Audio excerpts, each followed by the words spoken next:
자, 기보서 364페이지입니다. 자, 보시면 위쪽 양괄호 3번에서 지상물 매수 청구권이 나오고 있습니다. 이 매수 청구권이 지상권자 권리 중에서 가장 대표적인 권리죠. 대표적이고 시험에 가장 많이 나오는 권리입니다. 자, 일단 토지가 갑거고 갑소유 토지에 대해서 을이 지상권자일 때 지상권자. 자, 그러면 지상권자 을이 토지 사용권 가지고 있기 때문에 건물을 신축할 수 있겠죠. 그럼 이 건물은 을 거죠. 을 거. 자, 이 상태에서 체결했던 지상권 설정 계약 기간이 다 만료가 됐다. 자, 계약 기간이 다 만료가 되면은 말소 등기를 하지 않아도 을의 지상권은 소멸합니다. 자, 그럼 이제 을의 지상권이 소멸했기 때문에 이 을은 토지를 갑한테 반환해야죠. 근데 문제는 건물은 을 거잖아요. 근데 건물을 들고 갈 수는 없는 거죠. 건물을 못 들고 가니까 일단 1차적으로는 뭐를 청구합니까? 예, 계약에 갱신 청구하죠. 1차적으로. 이때 1차적으로 행사하는 갱신 청구권은 그냥 단순한 청구권에 불과합니다. 그래서 갱신 청구권은 이 설정자 쪽에서 충분히 거절할 수 있다는 거죠. 싫어. 그럼 갑 쪽에서 거절을 해버리면 갱신이 안 돼버리죠. 그럼 여기에 대해서 이제 을은 2차적으로 지상물에 대한 매수를 청구할 수 있다는 거죠. 그리고 여기서 을이 행사하게 되는 이 매수 청구권 같은 경우는 단순한 청구권이 아니라 이거는 형성권입니다. 형성권에 해당이 되기 때문에 을의 매수 청구에 대해서는 갑이 거절을 해, 거절을 못해. 거절을 못한다는 겁니다. 그럼 억지로라도 사야 되는 거예요? 예, 억지로라도 사셔야 된다는 거죠. 사기 싫어도 사야 됩니까? 사기 싫어도 사야죠. 아니, 건물이 지금 20억짜리인데요? 20억짜리 건물이에요. 저 돈 없는데요? 그래도 사야 됩니까? 사야 돼요. 돈 없어요. 그럼 갱신해 주던가요. 사기 싫으면 갱신해 주시던가요. 이런 식으로 갱신을 강제하는 거죠. 간접적으로. 자, 그리고 이 매수 청구권이 형성권이라는 건 말 그대로 형성시킨다라는 건데요. 자, 매도인을 매수인 갑으로 해서 지상물인 건물에 대해서 매매 계약이 만들어진다는 거죠. 매매 계약이 만들어진다. 그럼 이제 을이 매도인, 갑이 매수인이니까 매수인 갑 같은 경우는 대금을 지급해야죠. 근데 갑이 대금을 지급하지 않으면 을도 목적물을 안 넘기죠. 목적물을 인도시키지 않는 겁니다.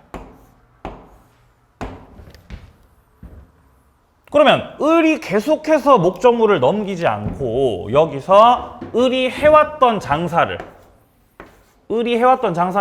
계속해서 하신다는 거죠. 영업을 계속 하시는 겁니다. 을은 현재 지상권 가지고 대항을 하고 있는 게 아니죠. 뭘 가지고 대항하고 있는 거죠? 맞아요. 을이 지금 현재 행사하고 있는 것은 동시이행의 항변권입니다. 이거 가지고 투쟁하고 있는 거죠. 네, 버틸 수 있습니다. 자, 근데 이 매수 청구권은 지상권자만 행사하는 건 아니에요. 자, 갑이 토지 소유자고, 이 갑이 현재 소유하고 있는 토지에 대해서 역시 을이 지상권자입니다. 자, 여기서 지상권자 을이 갑의 토지 위에다가 이렇게 나무를 심은 거죠. 나무를. 그러면 이렇게 수목을 식재하였을 때 이 수목 같은 경우는 원칙적으로는 부합이 되지만 권원을 갖고 심었기 때문에 부합이 안 되는 거죠. 그럼 이 나무는 을 거죠. 을 거. 그럼 역시 이런 상태에서 기간이 다 만료가 됐을 때 지상권은 소멸합니다. 지상권은 소멸한다. 자, 그러면 이때 을이 갱신 청구, 매수 청구를 할 수도 있겠지만 을은 이 나무를 들고 집에 갈 수도 있는 거죠. 이게 바로 을의 수거죠, 수거. 수거해서 다 들고 집에 가버릴 거야. 그럼 여기에 대응해서 이제 설정자 쪽에서 지상물에 대한 매수 청구를 할 수 있다는 것이에요. 그리고 설정자갑이 행사하는 매수 청구권도 형성권입니다.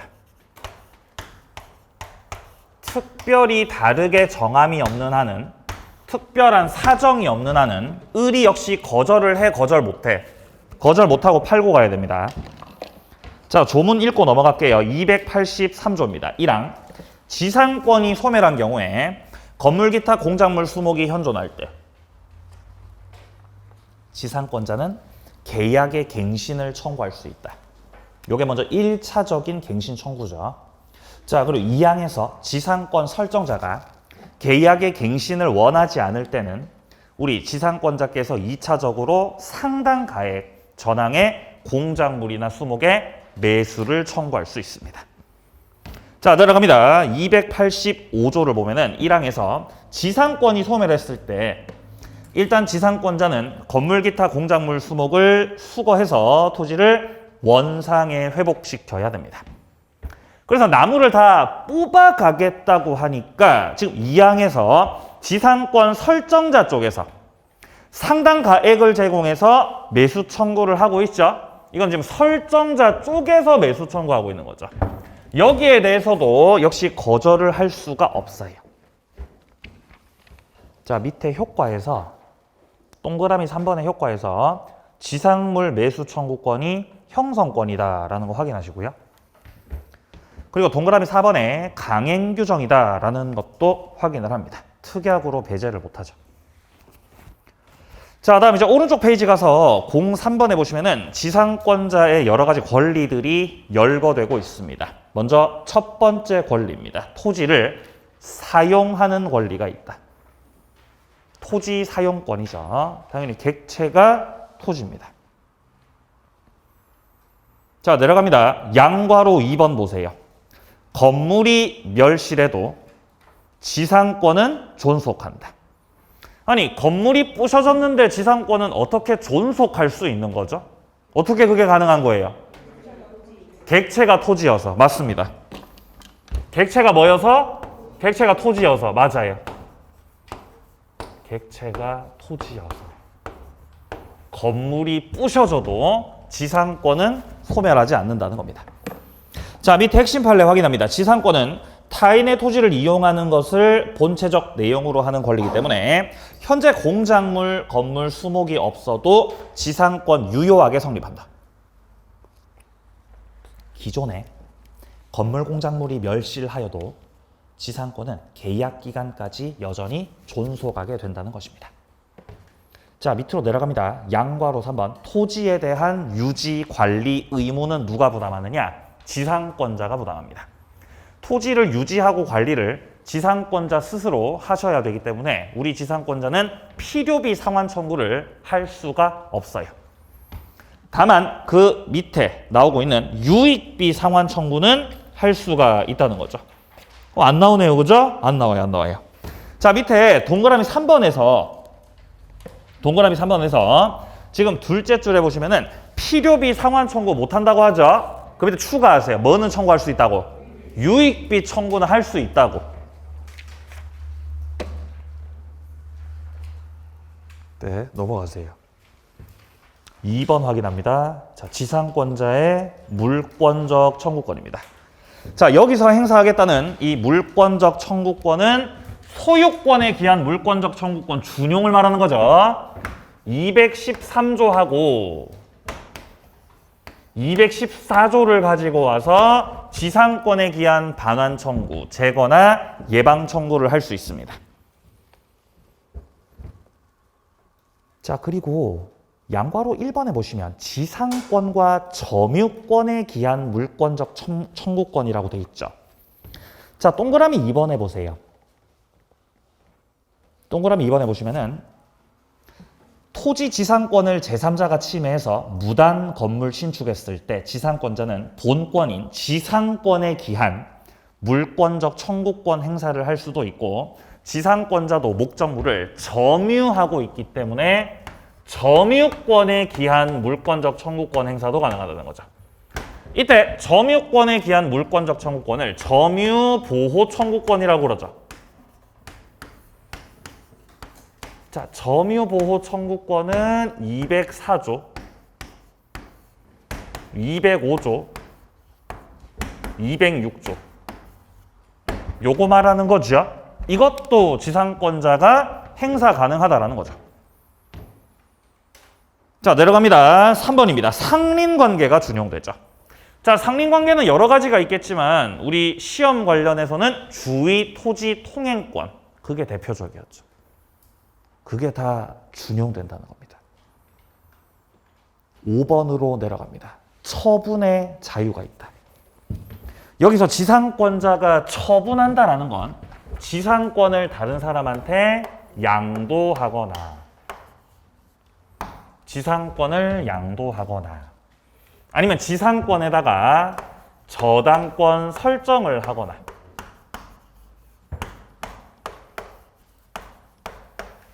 아니면 목적물인 토지에 대해서 임대차를 하거나, 이런 것들을 다 묶어서, 이런 거 다 묶어서 지상권자의 처분이라고 합니다. 처분. 처분권이 보장이 된다. 이때 처분권 보장이 되는 것은 절대적으로 보장이 되는 거죠. 절대적으로. 자, 이 처분권의 보장이 절대적 보장이 되기 때문에 절대적으로, 그렇기 때문에 만약 지상권 설정 계약을 하면서 처분을 금지시키는 특약을 넣었다. 그럼 처분 금지 특약 자체가 무효가 돼버리죠. 따라서 특약이 들어가더라도 그래도 처분을 해 못해 할 수 있죠. 자, 그래서 밑에 282조에서 우리가 확인할 수 있듯이 지상권자는 타인에게 권리 양도하거나 존속기간 내에서 토지를 임대할 수 있습니다. 그리고 뒷문장에 보시면 저당권 목적으로 할 수 있다 그러죠. 여기서의 양도, 토지 임대차, 그리고 지상권을 저당권의 목적으로 하겠다. 이 세 가지를 묶어서 뭐라고 한다고요? 처분. 처분권이 보장이 된다. 자, 그리고 이 처분권의 보장이 절대적 보장이 되기 때문에 밑에 양괄호 1번에 나오고 있죠. 처분 금지 특약은 무효다. 오른쪽 페이지 양괄호 2번. 아까 설명드린 부분이죠. 지상권과 건물을 얼마든지 분리 처분할 수 있다는 것이요. 따로따로 넘겨도 되는 거죠. 자, 근데 여기서 동그라미 1번에서 둘째 줄이요. 지상권자가 건물을 양도하면서 반대 의사 표시가 없는 한은 뭐도 같이 넘기는 것으로, 지상권도 같이 넘기는 것으로, 그런 합의를 한 것으로 보겠다는 거죠. 자, 동그라미 2번으로 내려갑니다. 지상권과 건물은 분리 처분이 가능한 것이냐? 분리 처분 가능합니까? 가능하죠. 별개이기 때문에. 자, 밑에 핵심 판례에서 핵심 판례 둘째 줄 오른쪽으로 갑니다. 지상권자는 지상권 유보한 채 지상물 소유권만을 양도할 수 있고, 자, 반대로 지상물 소유권 유보한 채 지상권만 양도할 수도 있는 거기 때문에 지상권자와 지상물 소유자가 꼭 일치되는 것은 아닙니다. 라는 말씀을 하고 계십니다. 자, 그다음 밑으로 와서 지료 지급과 관련된 거 봅니다. 자, 6번 내려오세요. 지료지급 보유. 양괄호 1번. 지료는 일단 요소가 아니다. 지료가 요소가 아니기 때문에 무슨 지상권이 성립할 수 있죠? 맞아요. 무상지상권. 무상의 지상권이 성립 가능하다는 사실입니다. 지료가 요소가 아니거든요. 자, 그리고 내려와서 양괄호 2번에 보시면 지료를 등기했을 때 제3자에게 대항력이 있다라고 되어 있습니다. 반대로 등기가 되어 있지 않다면 제3자에게 주장 못합니다. 제3자한테까지 권리를 주장하고 싶고 효력 행사를 하고 싶다. 지료에 대해서. 그러려면 뭐를 해야 된다고? 등기해야 된다는 거지. 그렇죠? 등기 안 돼 있으면 무상이네? 이렇게 생각할 수 있잖아요. 제3자가. 등기하시라는 거죠. 제3자한테 주장하려면요. 그게 지금 동그라미 2번에 기역에 나오고 있죠. 자, 기역에서 둘째 줄 오른쪽에 보시면요. 유상인 지료에 관해서 지료액에 관한 약정은 이를 등기해야만 토지 소유권 취득하거나 지상권 이전받은 제3자에게 대항할 수 있다. 밑에 줄입니다. 그러므로 지료액을 등기하지 않은 경우라면 토지 소유자는 지상권 이전받은 자에게 주장할 수 없다라고 되어 있습니다. 주장하고 싶으면 등기가 돼 있어야 된다. 자, 뒤로 넘어가세요. 368페이지로. 양괄호 4번 봅니다. 양괄호 4번. 지료 체납 효과가 나오고 있습니다. 자, 동그라미 1번에서 지상권자가 2년 이상의 지료를 연체했다라고 돼 있죠. 그러면 설정자 쪽에서 나가라고 할 수 있습니다. 2년 연체를 하면 나가라고 할 수 있어요. 근데 지상권자 을이 지료 연체를 1년치를 하신 거예요. 1년치를. 그럼 우리 1년치를 연체했기 때문에 갑은 현 상황에서는 을한테 나가라고 해요? 못해요?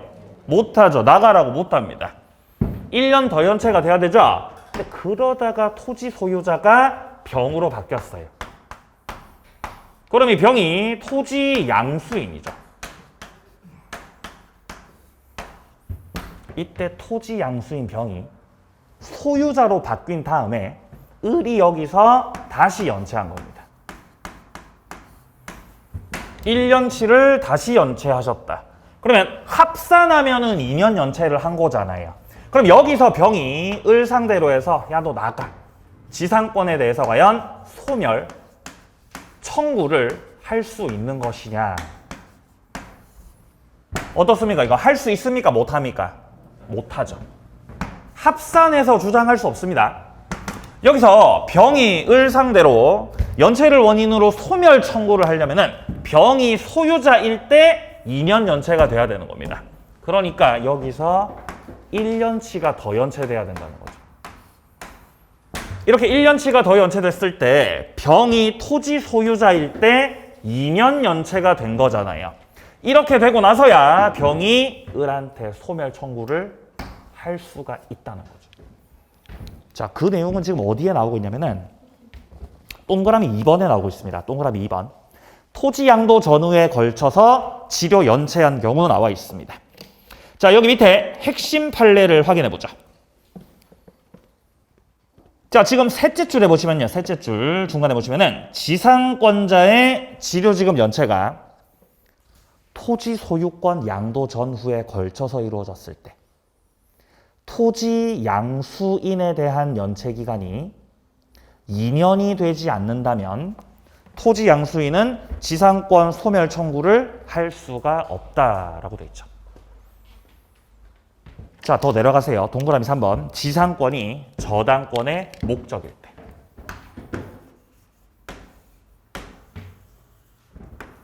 을이 지상권자예요.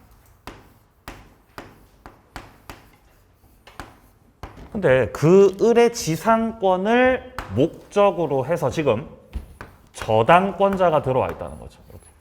저당권자.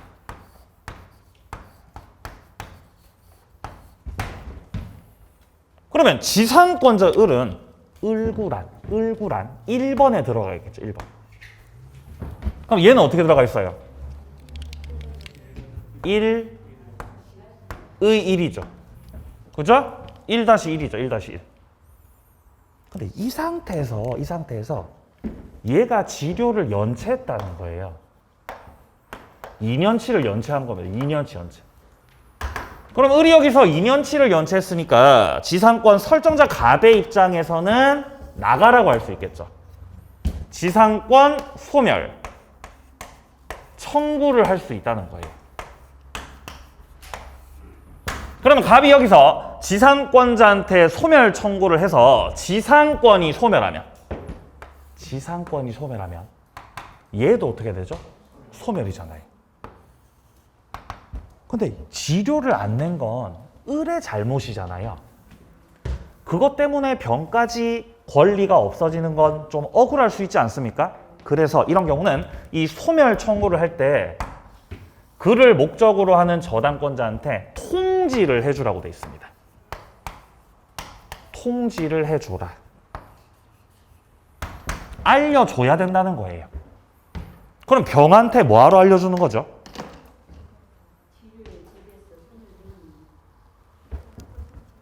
너 살고 싶으면 갑이 통지하죠? 너 살고 싶으면 너라도 지료를 가지고 오라는 거잖아요. 지금 맞잖아요. 을이 지금 지료를 안 내고 있으니까 응? 그럼 너라도 가져와. 살고 싶어? 그럼 네가 가져와 지료를. 이걸 통지한다고요. 갑이 병한테. 그럼 당연히 병한테 시간을 좀 줘야 되겠죠. 통지를 한 후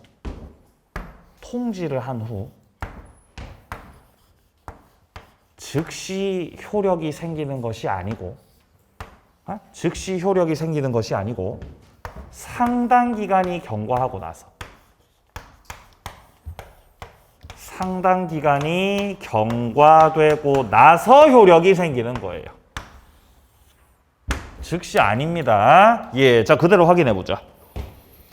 자, 지금 밑에 첫째 줄에 보시면 지상권자가 2년 이상의 지료를 연체한 때 지상권 소멸 청구는 저당권자에게 통지를 하고 즉시 그게 아니고 상당 기간이 경과함으로써 효력 생긴다. 오른쪽 가세요. 지상권의 소멸입니다. 자, 여기 밑에 쪽에 심화학습이라고 해서 박스가 나오죠. 여기 보시면은 담보지상권이라고 하는 게 나옵니다. 담보지상권.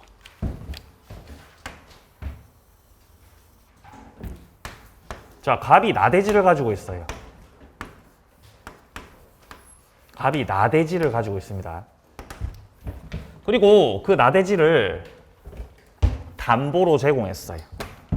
그 나대지를 담보로 제공했다. 그럼 을이 갑한테 돈을 빌려줬다는 거죠. 자, 을이 채권자입니다. 을이 채권자. 자, 그러면 을이 담보 제공 받았으니까 이 을 같은 경우는 저당권자겠죠.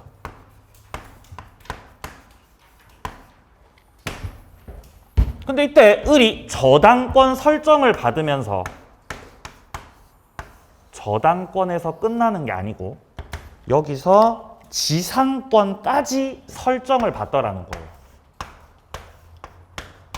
지상권 등기까지 하시더라는 겁니다. 아니 왜 지상권까지 등기를 하는 것인가? 자, 만약에 을이 저당권까지만 갖고 있는 상황이라면 갑이 이 나대지였던 땅에다가 갑이 건물을 지어버릴 수 있겠죠. 갑이 이렇게 건물을 지어버린 거예요. 그럼 갑이 이렇게 건물을 신축해버리면 토지 가치가 올라가 내려가죠. 땅값 떨어지죠? 그러면 저당권자한테 손해가 생기잖아요. 그래서 저당권자가 갑한테 야, 너 뭐하냐 지금? 너 빨리 철거시켜 빨리 건물을 철거하거라 라고 철거 청구를 할 수가 있는 것이냐 라고 묻는다면 할 수가 없어요.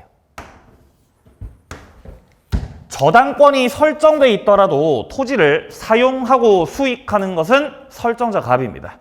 내가 내 땅에다가 건물 짓겠다는데 네가 뭔 상관? 이러면 이제 저당권자 할 말 없다고요. 철거 청구 못 한다고요. 그럼 을의 입장에서 난감하잖아요. 그러니까 우리 은행에서는 저당권 설정 등기를 하면서 지상권 등기까지 하시더라는 거예요. 왜냐면 저당권 가지고는 철거 청구를 할 수 없는 거지만 지상권 가지고는 이 배타적 점유권이 있기 때문에 철거 청구를 할 수 있는 거다, 못 하는 거다? 할 수 있다는 거예요. 그러면 이 을의 지상권 같은 경우는 토지를 사용하고 수익하려는 지상권이 아니라 뭐 하려는 지상권이죠?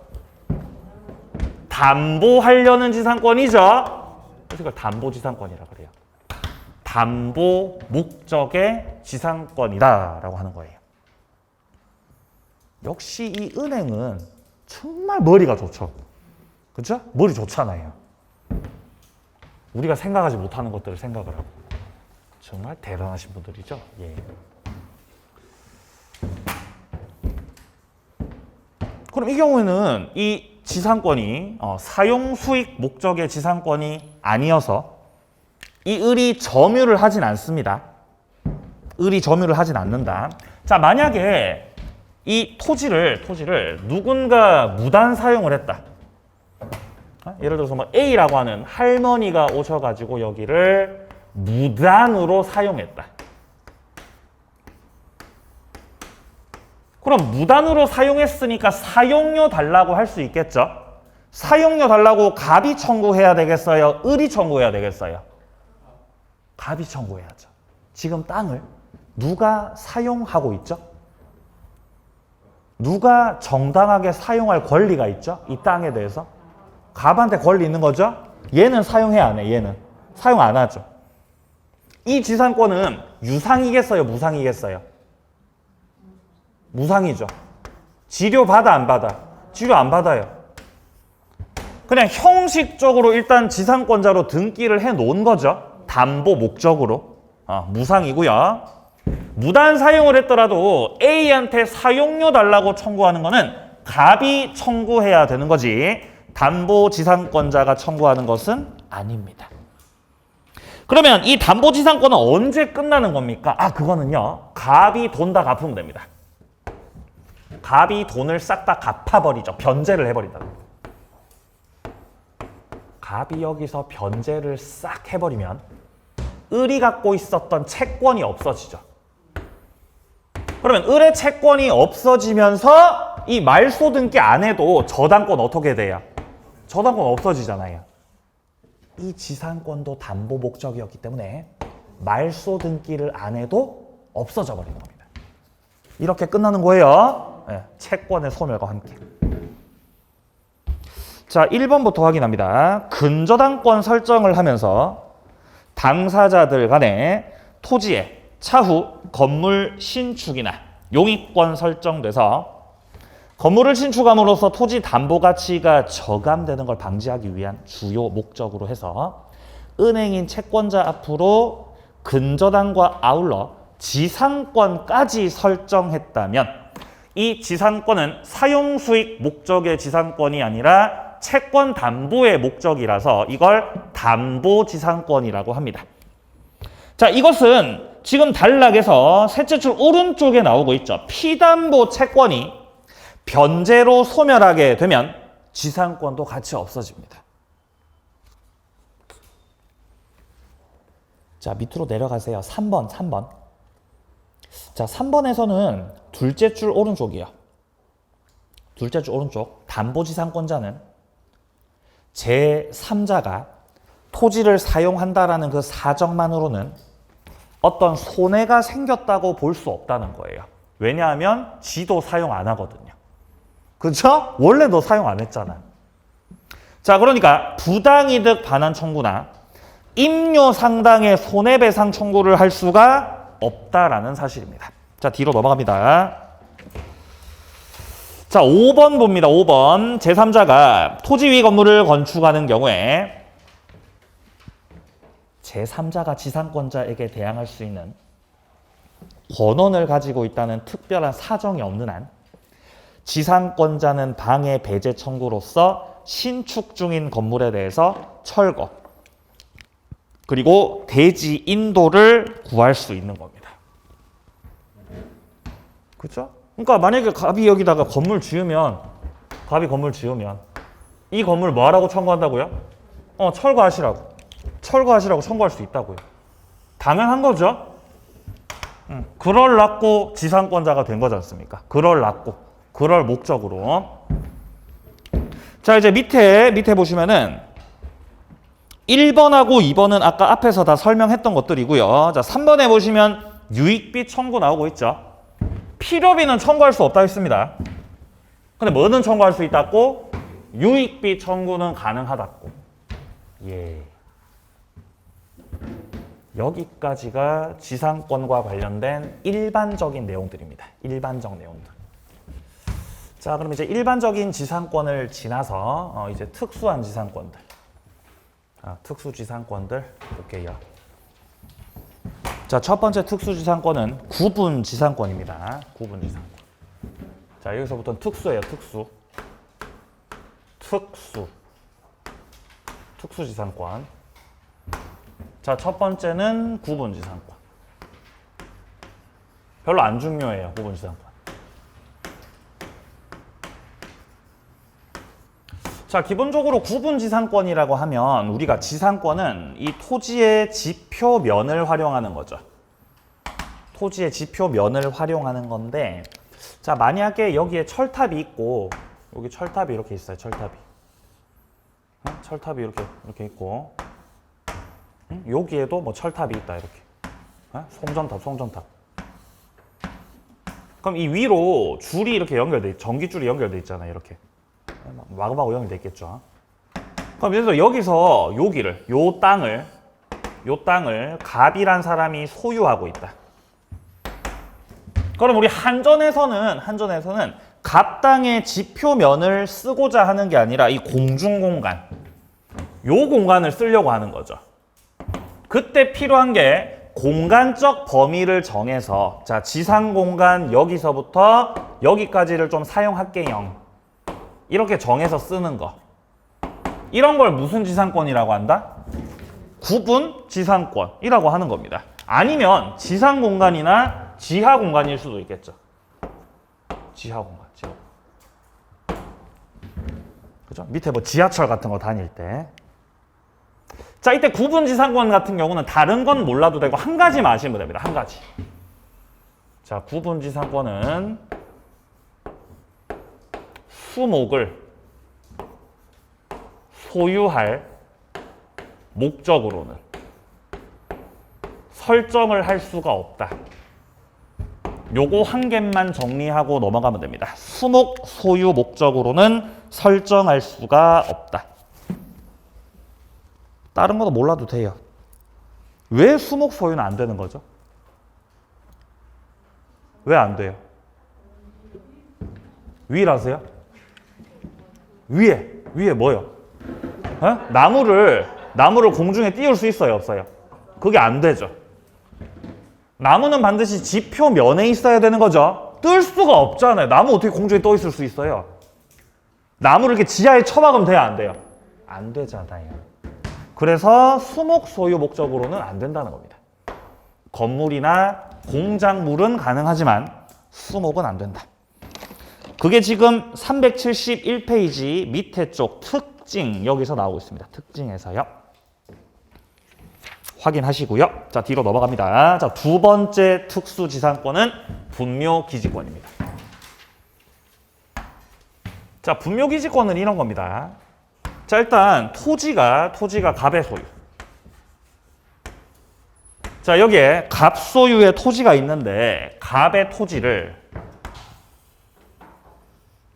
을이 갑 토지 위에다가 분묘를 설치했다는 거예요. 분묘를 설치했다.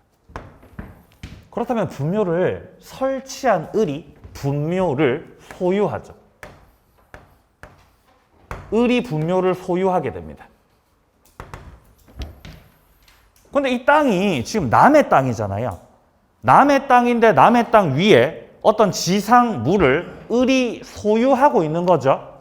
그러니까 이 분묘를 타인의 토지 위에서 소유하기 위해서는 이 토지를 사용할 권리가 필요해지고 그게 바로 분묘 기지권이라고 한다는 거죠. 분묘 기지권.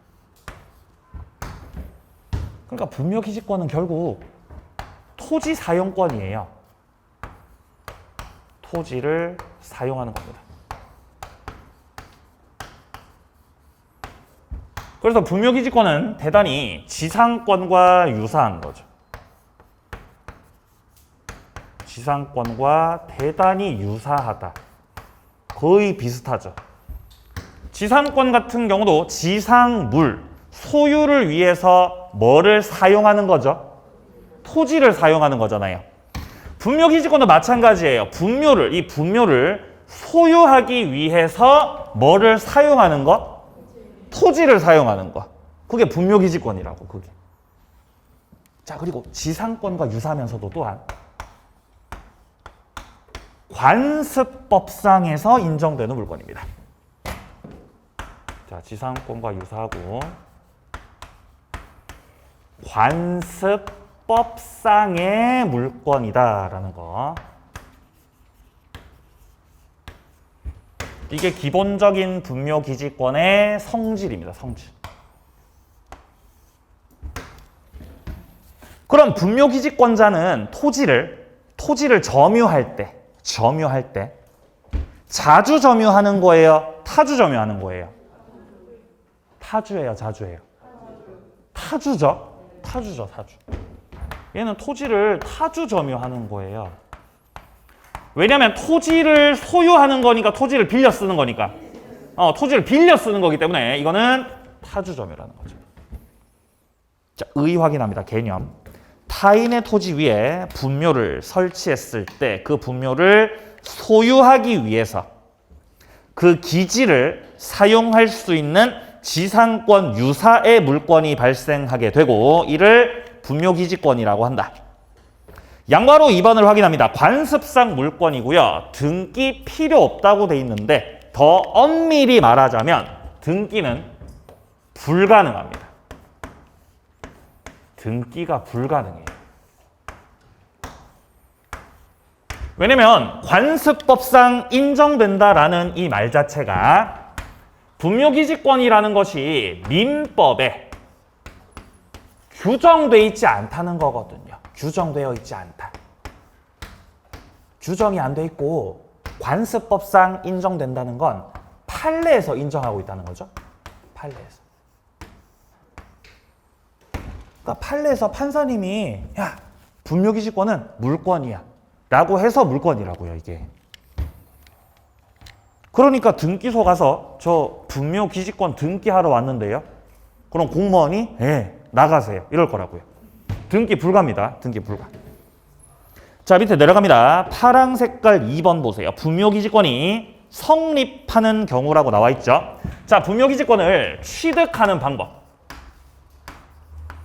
분묘기지권 취득 방법에는 3가지가 있습니다. 자, 취득 방법 3가지. 자, 첫 번째 취득 방법은 어떤 게 있느냐? 자, 첫 번째는 토지가 갑거였어요.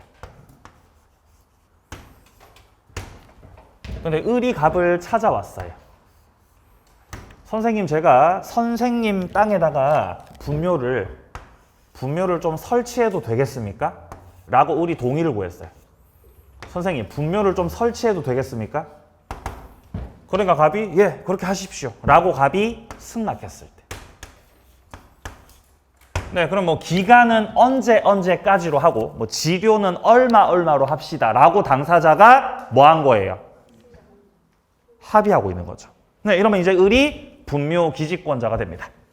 자, 그 다음에 2번째 취득 방법. 자, 토지가 갑거였습니다. 자, 토지가 갑거였다. 자, 그리고 갑은 자신의 토지 위에다가 자신의 분묘. 부모님 모셨습니다. 분묘도 갑이 소유하고 있습니다. 자, 이 상태에서 갑이 위에 있는 분묘는 가만히 냅둔 상태에서 을한테 토지만 팔았다는 거죠. 그러면 갑과 을 사이에서 결국 토지 매매 계약이 체결된 거죠. 자, 이때 토지 매매 계약을 체결하면서 토지 위에 있는 분묘를 이장시키자라는 취지의 그런 어떤 내용의 특약도 없었다면, 이장 특약 있었다고 없었다고? 없었다고요. 그럼 을이 갑한테 이장시키라는 겁니까? 분묘를 인정해 주겠다는 겁니까? 분묘 인정해 주겠다는 거죠. 그러면서 이제 토지 소유권이 을한테로 넘어가면서,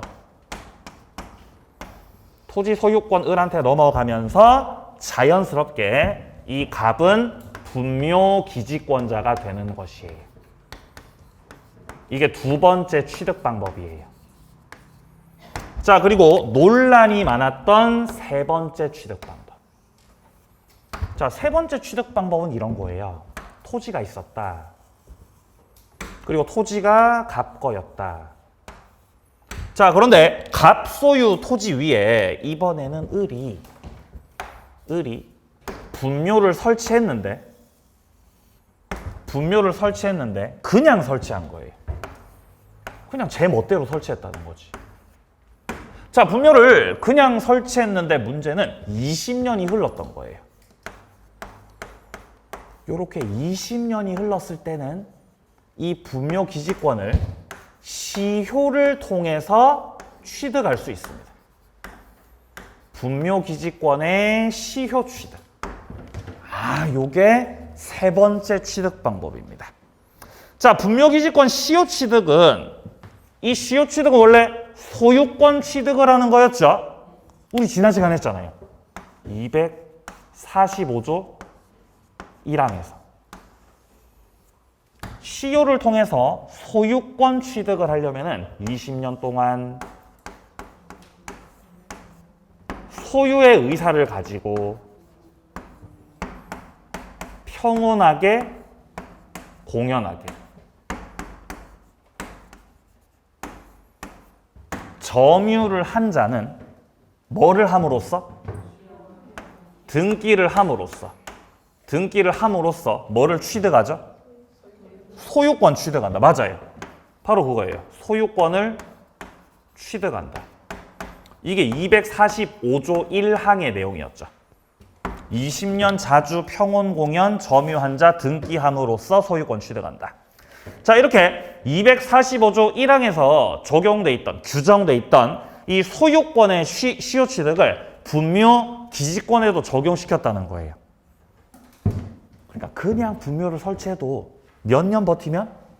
20년 버티면 시효를 통해서 소유권 취득을 하듯이 뭐도 취득할 수 있다?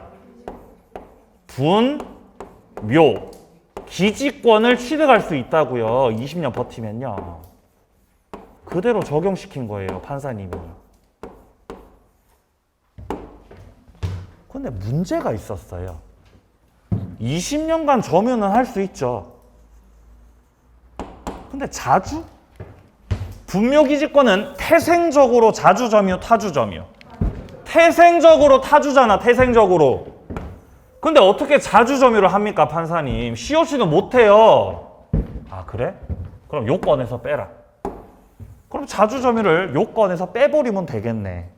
아, 그래요? 그러면 20년 동안 평온 공연 점유만 하면 됩니까? 그렇다는 거예요. 자주를 빼버렸어요. 근데 등기해야 된대요. 근데 분묘기지권은 등기가 돼야 안 돼요. 등기 안 되잖아요. 아, 근데 어떻게 분묘기지권을 시효로 취득할 수 있겠습니까? 등기가 불가한데요. 그러면 등기도 요건에서 빼라고.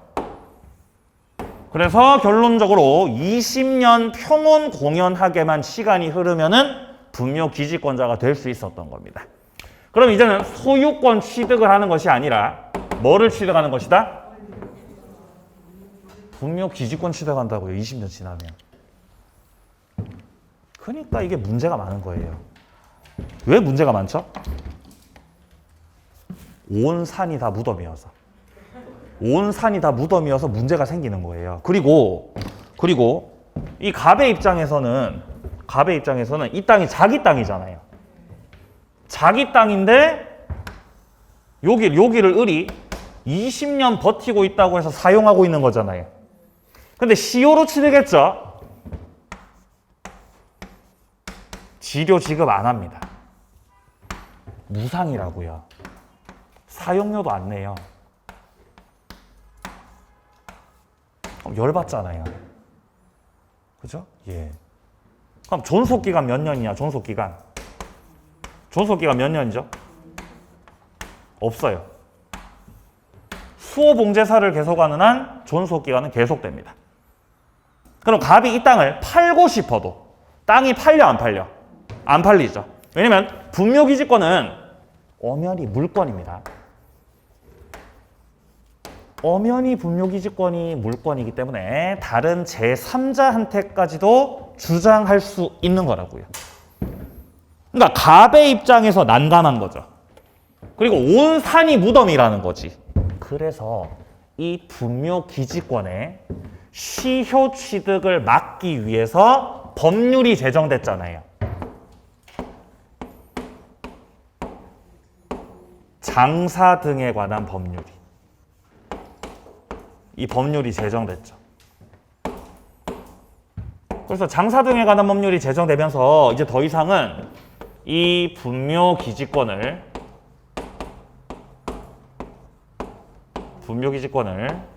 이제는 시효로 취득을 해 못해요. 이제 시효 취득 못하는 거 막아놨어요. 법을 만들어가지고. 이제 못합니다. 예. 장사법 우리 시험에 들어가 안 들어가? 우리 시험 범위에 장사법 들어가요? 들어갑니다. 왜 안 들어가요? 중개사법에 나와요. 중개사 법률에. 중개사 법령에 나온다고요, 저게. 자, 나옵니다. 자, 내려갑니다. 자, 양괄호 1번입니다. 시효 취득. 타인의 토지에 승낙 없이 분묘를 설치한 자가 20년 평온공연 점유함으로써 분묘기지권 등기 없이 취득을 할 수 있었지만 지금 동그라미 2번 장사법 시행 이후서부터는 더 이상 분묘기지권 취득을 못합니다. 자, 내려갑니다. 양괄호 2번 토지만 매매했을 때 자신의 토지에다가 분묘를 설치하고 토지만 팔아버리면은 분묘기지권 취득할 수 있죠. 자, 오른쪽 갑니다. 양괄호 3번에 보시면요. 시신이 안장되고 외부에 인식 가능해야 된다 그러죠.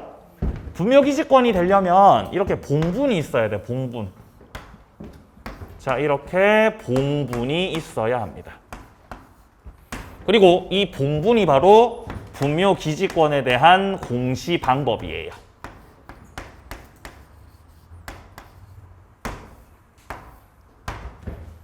그러니까 봉분이 없는 그냥 평장이나 암장 이런 걸로는 분묘기지권 돼, 안 돼? 안 된다는 거죠, 지금. 둘째 줄 나오죠. 평장이나 암장 또는 시신이 안장되지 않은 이 경우는 분묘기지권 발생하지 않는다. 자, 밑으로 내려갑니다. 3번의 효력을 보세요. 분묘기지를 사용할 권리가 있다. 자, 동그라미 1번에 보시면 분묘의 소유자는 관습법에 의해서 분묘의 기지, 그러니까 토지를 사용할 권리가 생기는 거지 그 밑에 줄 토지에 대한 소유권 생기는 것이 아니다라는 거. 자, 그리고 내려가서 밑에 양괄호 2번에 분묘기지권 범위가 나옵니다. 동그라미 1번. 봉분 자체에 국한하는 것이 아니고 분묘 수호, 제사에 필요한 범위에서 기지, 공터 포함한 지역까지 미친다. 동그라미 2번 둘째 줄 중간 기존의 분묘에 후에 사망한 부부 중 일방을 단분 형태로 합장해서 설치하는 것 허용되지 않는다. 합장도 허용이 되지 않습니다. 자, 그리고 밑에 양괄호 3번에 존속기간이라고 돼 있죠. 존속기간은 딱히 없다는 거 확인합니다. 자, 그리고 양괄호 4번에 나오죠. 시효로 취득하는 경우는 지료 지급할 의무가 없다. 자, 뒤로 넘어갑니다. 파란색 4번 분묘기지권 소멸입니다. 자, 분묘기지권을 포기할 수 있습니다. 분묘기지권을 포기할 때는 포기하겠다라는 의사표시만 하면 돼요. 자, 포기하겠다는 뭐만 하면 된다고요? 의사표시요. 포기할게요. 의사표시만. 여기서 점유까지 포기를 해야 되느냐? 점유의 포기가 필요한 것입니까? 라고 묻는다면은 그렇지 않습니다. 점유의 포기는 필요 없고 뭐까지만 하면 된다고요? 의사표시만 하면 돼요. 나 포기할게요. 그럼 끝나는 거예요. 그럼 말소 등기 해야 돼, 안 해도 돼? 말소 등기 못 하죠. 등기가 불가한데. 그죠? 그러니까 의사표시만 하면 된다고요. 의사표시만. 자, 밑에 네모 3번에 관습상 법정지상권 나오죠. 좀 쉬었다가 이어서 보도록 하겠습니다.